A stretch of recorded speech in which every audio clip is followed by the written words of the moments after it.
There are different versions of events surrounding Greek mythology. This is what I think happened. We start with nothing. Blank space. Then boom. Chaos was the first primordial. She was the chasm of space between the heavens and the earth. But not long after her came her fellow primordials. Gaia. You know, the ground, earth, land, whatever you want to call it. Tartarus. A black expanse of nothingness deep in the underworld. And Eros. Cupid. Before he was Cupid. There are more, but I don't know them as well, so let's leave it.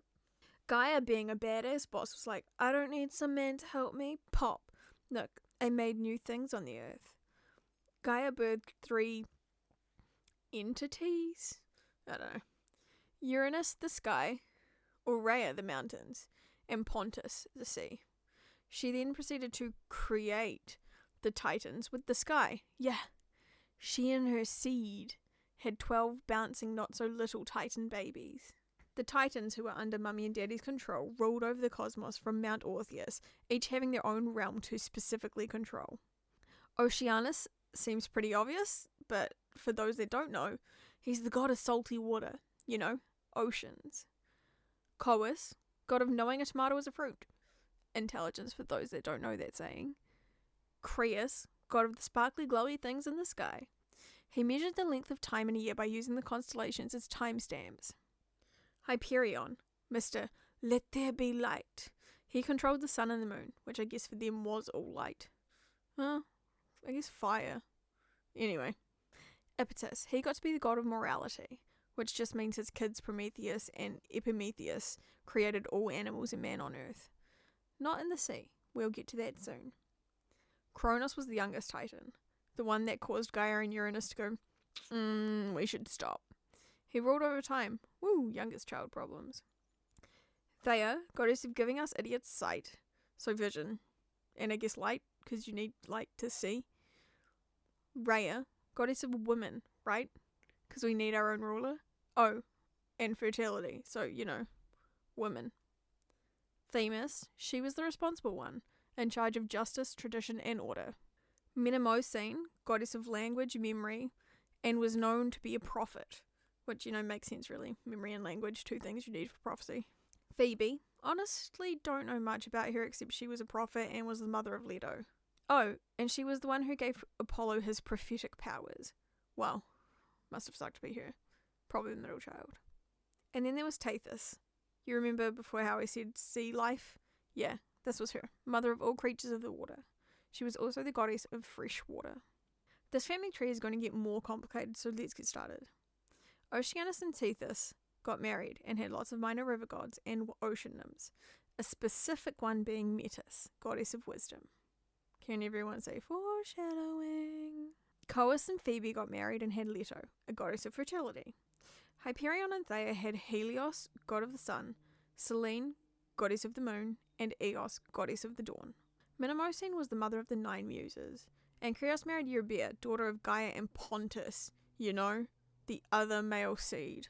Seriously, woman. They had kids of their own as well. God of destruction, god of planets, and god of strategy or warcraft.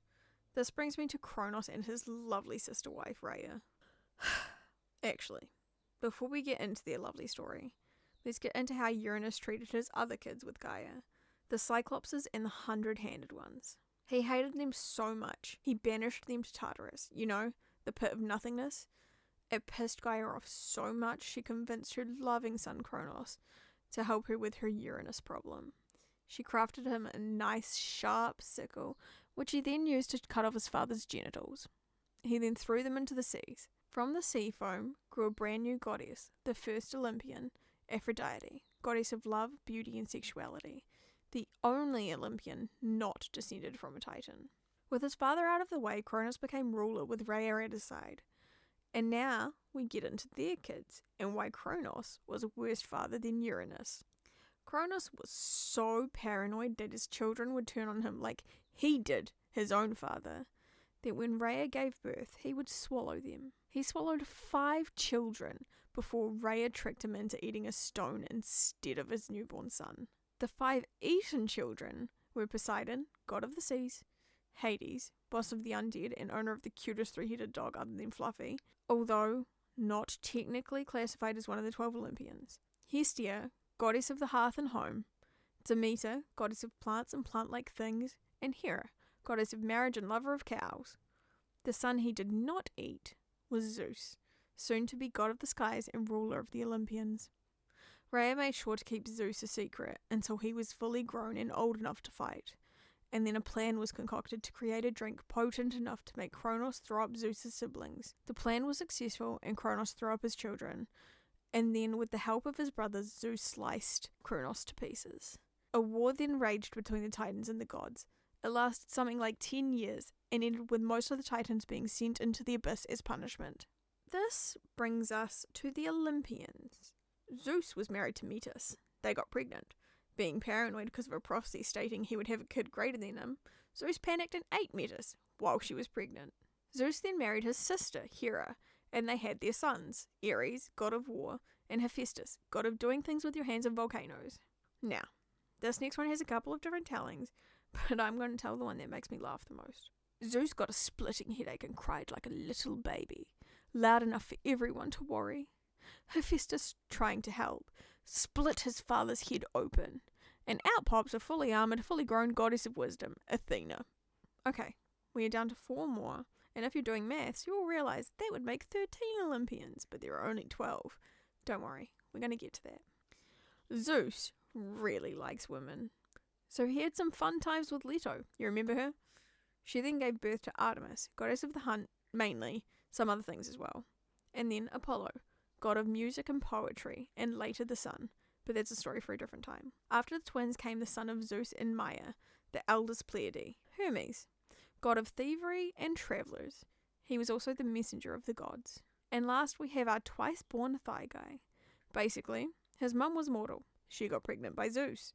Hera tricked her into doing something really stupid, which killed her. And to save his son, Zeus stitched him into his thigh until mature. His thigh eventually became Dionysus, god of having a good time and drinking. He was not originally an Olympian, however he grew such a strong following that Hestia gave up her throne so as not to start a civil war. And bam, there you go, 12 Olympians. See ya.